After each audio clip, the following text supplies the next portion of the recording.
কেউ কথা রাখেনি। একটাও রয়্যাল গুলির কিনতে পারিনি কখনো। লাঠি লজেন্স দেখিয়ে দেখিয়ে চুষেছে লঙ্কার বাড়ির ছেলেরা। ভিখারির মতন চৌধুরীর গেটে দাঁড়িয়ে দেখেছি ভিতরে রাস উৎসব।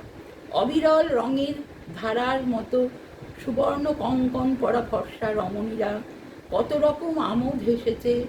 আমার দিকে তারা ফিরেও চায়নি। বুকের মধ্যে সুগন্ধি রুমাল রেখে বরুণা বলেছিল, যেদিন আমায় সত্যিকারের ভালোবাসবে সেদিন আমার বুকেও এরকম আতরের গন্ধ হবে। ভালোবাসার জন্য আমি হাতের মুঠোয় প্রাণ নিয়েছি। দুরন্ত ষাঁড়ের চোখে বেঁধেছি লাল কাপড়। বিশ্ব সংসার তন্ন তন্ন করে খুঁজে এনেছি 108টা নীল পদ্ম। তবুও কথা রাখেনি বরুণা। এখন তার বুকে শুধুই মাংসের গন্ধ। এখন সে যে কোনো নারী। কেউ কথা রাখেনি। 33 বছর কাটলো, কেউ কথা রাখে না।